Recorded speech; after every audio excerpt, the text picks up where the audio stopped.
Olá, olá! Se você é discípulo de Jesus ou se está tentando ser como eu, fique aqui. Vamos aprender hoje mais um pouquinho sobre os discípulos de Jesus. Cada história, cada evento é um aprendizado do Evangelho para nós. E aqui a gente não fala de religião, você já sabe disso. Aqui é espiritualidade segundo Jesus.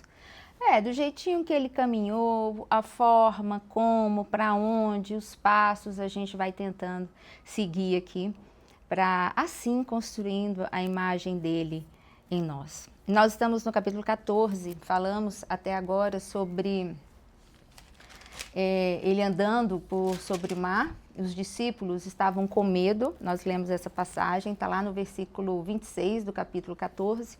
E nós ficamos então de falar sobre o versículo 27 em diante, que é justamente essa passagem, né, ela já começa assim: Jesus, porém, imediatamente lhes disse: não tem mais, tem de bom ânimo, né? Sou eu, não tem mais. E nós falamos um pouco antes de como esses discípulos estavam psicologicamente, e falamos também de como o medo, ele é paralisante na vida de qualquer pessoa. O medo, ele de fato, ele paralisa os seus processos cognitivos, ele dispara em você o mecanismo de luta ou fuga. Então você, toda a sua musculatura, toda a sua psique vai sempre ser direcionada para essa direção se você não tiver preparado outros elementos, tais quais o que nós vamos aprender aqui. E Jesus, vendo essa situação do medo desses discípulos, né, a ponto de mudar realmente a visão que eles tinham de Jesus, eles viram Jesus como um fantasma, né, porque o medo, ele também aterra os nossos sentidos, ele paralisa as nossas percepções. Jesus chega para eles e fala: ei, calma aí, calma, tenha um bom ânimo, sou eu, não tem mais. Porque Jesus viu que eles estavam paralisados diante da situação. E Jesus é esse homem mesmo que chega para eles e chega para nós, e chegou para toda a humanidade, com essa resposta contra o medo, né? Com essa resposta que nos tira da condição do impossível. Porque você vencer uma tempestade, humanamente falando, é impossível. Nós, com a nossa pequena força, e essa nem era talvez a primeira vez que eles estivessem vivenciando isso, eles vivenciaram uma outra vez, que nós já vimos que eles estavam no barco com Jesus, lembra? Pois é. Aqui, eles continuam tendo medo, que é muito natural do comportamento humano.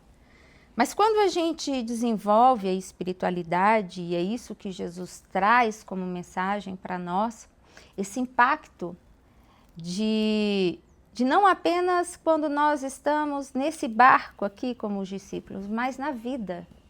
Jesus, ele é essa resposta contra os nossos impossíveis. Jesus é essa resposta contra os nossos medos. Jesus é a resposta contra os males que aparentemente nos são tão naturais, né? Vêm da nossa natureza humana, mas não nos fazem bem. E Jesus chega então com essa resposta de não ter medo porque eu estou aqui. Esse é o benefício de Jesus para a humanidade. É ele intervir em aspectos da nossa convivência, em aspectos do nosso interior, em aspectos da nossa mente, em aspectos da vida em que nós não conseguimos atuar.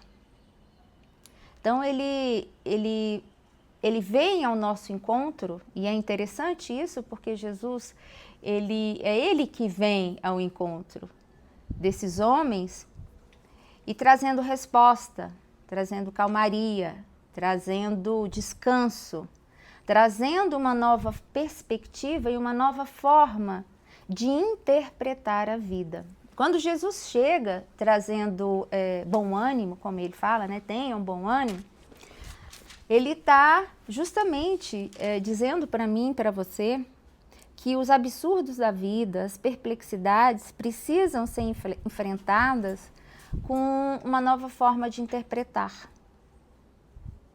A gente precisa interpretar a vida por meio do olhar dele, de um olhar de quem não anda pelo que vê,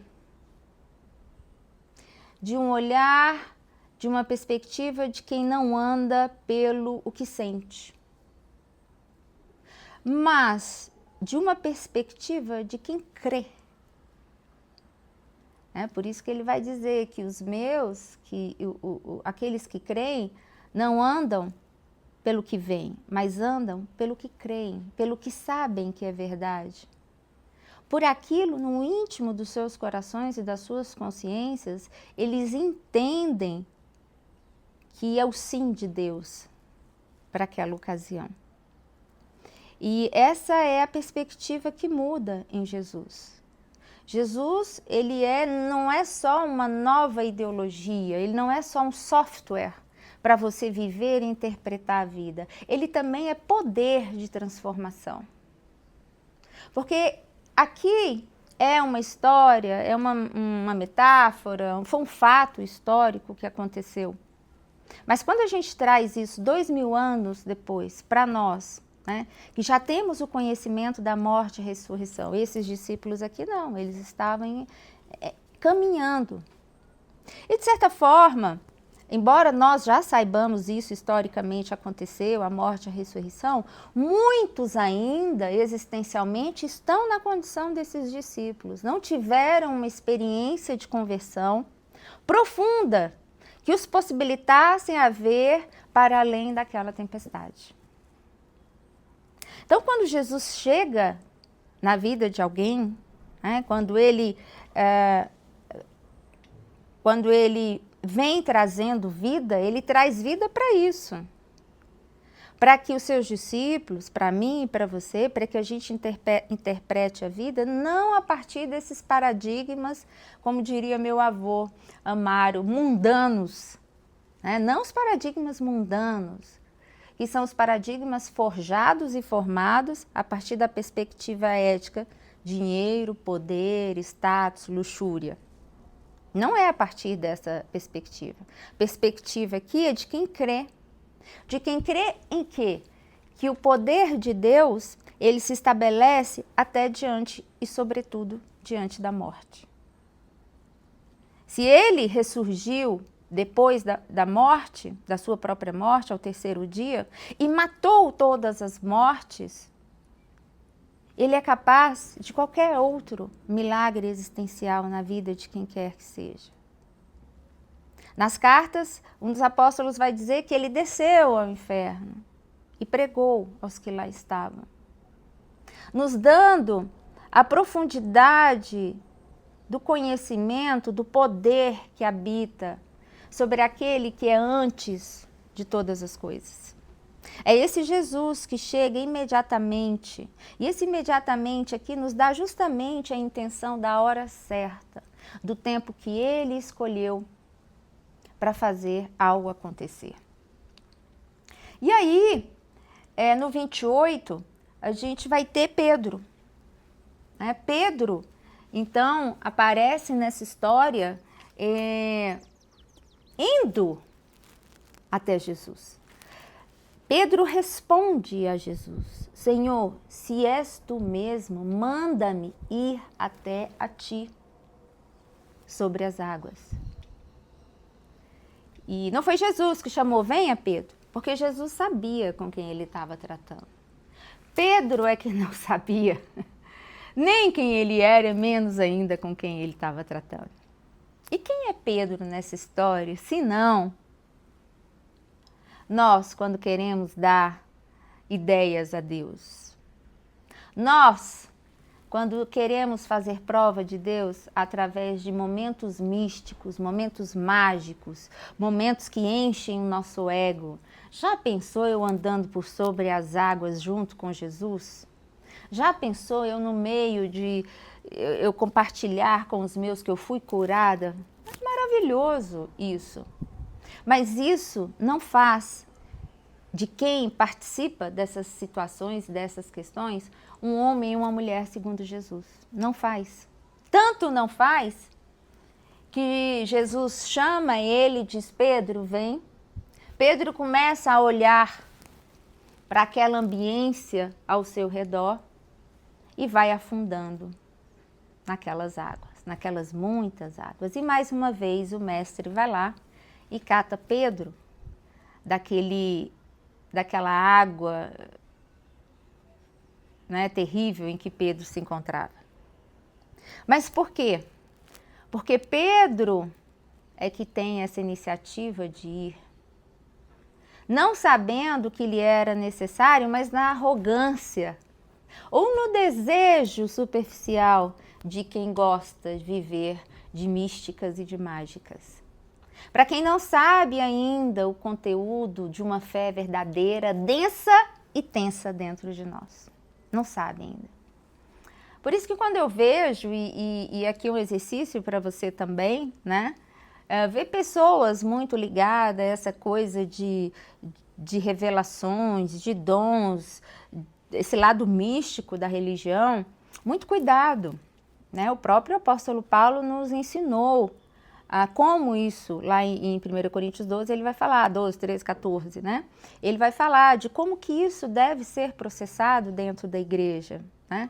Para que seja algo sereno, algo sóbrio, algo que tenha conteúdo e relevância espiritual para quem está dentro. Senão quem passa fora vai falar, ih, meu Deus do céu, povo louco. Não, Deus não habita aqui não.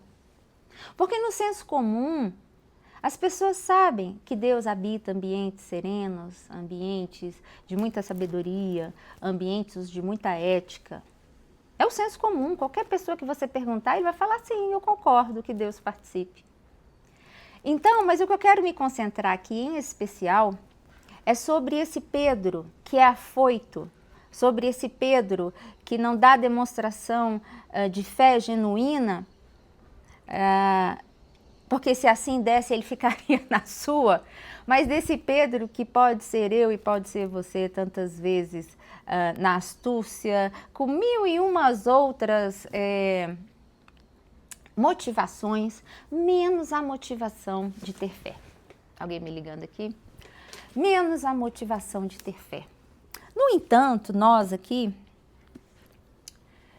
aprendendo com Jesus, aprendendo com Pedro, fica para nós a mensagem da necessidade que a gente tem de estar sempre, todo dia, toda hora, modificando os nossos olhares e aprendendo de Jesus o que ele é substancial, o que ele é verdadeiro e não o que é mágico. Porque quando a gente aprende que a vida e a própria nosso relacionamento com Deus, ele vai muito além desses momentos. Quando a gente aprende isso, a nossa espiritualidade muda, o nosso ser muda, os nossos pensamentos mudam, o nosso conceito de comunhão com Deus muda. E não é porque você faltou a um culto que você não terá comunhão com Deus. Não, não.